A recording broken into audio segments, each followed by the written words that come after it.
Мектепте кішкентай бала қайтыс болды.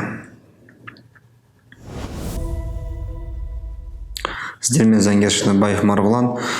Жақында ғана жаңалықты айтып жатыр, иә. Мектепте 12-13 жасар бала қайтыс болды. Қасындағы балалар ақша талап етіп, ақша бермеген үшін жаңағы баланы ұрып тастады деп қайтыс болған баланың әжесі жаңалықты айтып жатыр. Өте өкінішті жағдай. Өздеріміздің балаларымыз үшін де қазір қорқып отырмыз, иә. Өйткені шынымен де бұндай жағдайлар өте көп. Бірінші рет болып жатқан жоқ бұл. Бірнеше рет болған. Университетте де болды ондай нәрселер. Бір 5 жыл бұрын естеріңізде болса, политехта тоже пышақтасып бір бала қайтыс болған. Мектепте де қанша жаңалықтар болып жатыр осындай. Сондықтан осындай істер болмасын деп оқушылардың ата-аналарына және мектептегі директорлерге ақпарат болсын деп, жауапкершілік бар екен білсін деп, осы бүгін видеоны шығарып отырмыз. Экспресс-видео жаңалыққа байланысты. Менің қолымда ұстап отырған Қазақстан Республикасының қылмыстық кодексі. Бұл қылмыстық кодексті білген жөн.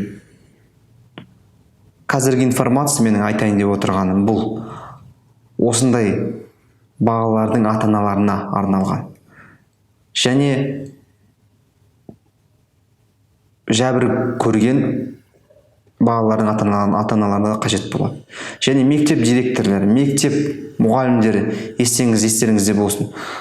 Қылмыстық кодексі жауапкершіліктер бар.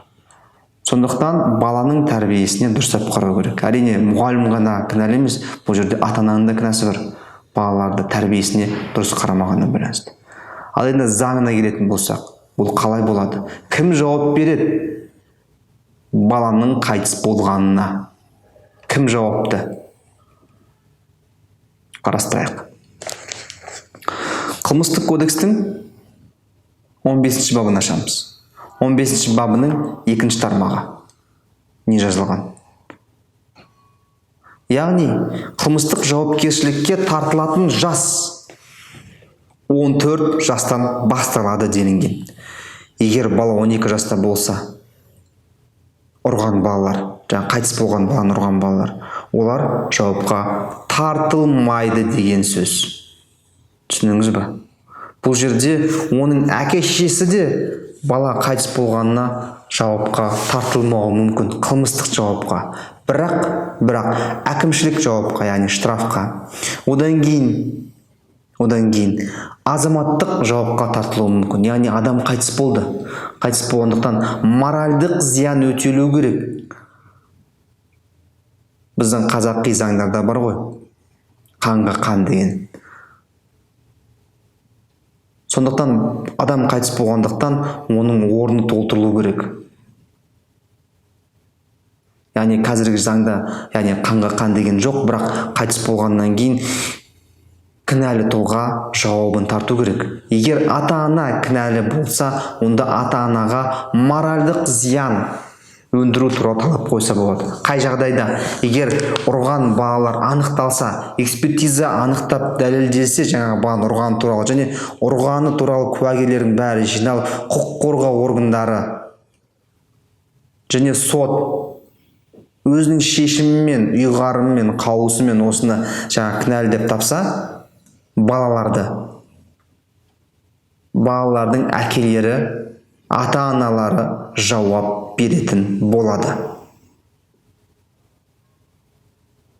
Моральдық зиянды, материалдық зиянды өтеп беруге талап қоюға болады әке-шешелеріне осындай балалардың.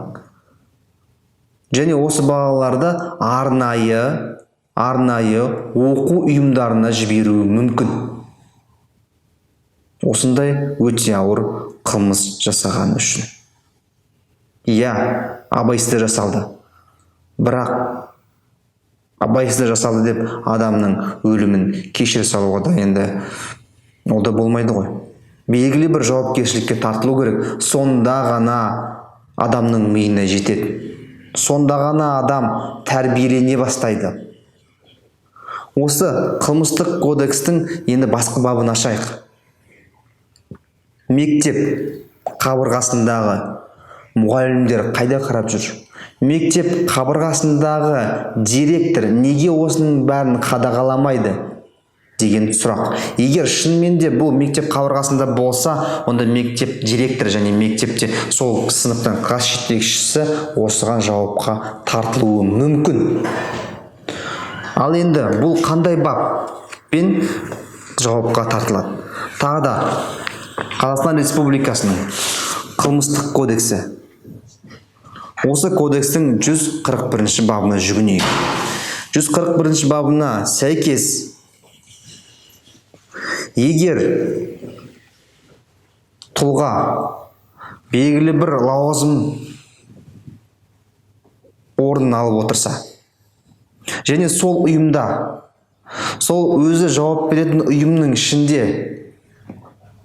абайсызда тәртіп сақталмағандықтан өлімге алып келетін жағдай болатын болса, яғни бұл іске тәртіпке байланысты болады және ұйымның басшысы жауапты болатын болса, онда 141 бабының 2-ші бабына сәйкес ондай адам, яғни кішкентай бала, малолетний деген 16-ға дейін толмаған бала қайтыс болатын болса, онда не істелінеді? Онда 3 жылға дейін соттап жіберуі мүмкін. Бас бостандығынан айыруы мүмкін. 3 жылға дейін шектеуі мүмкін.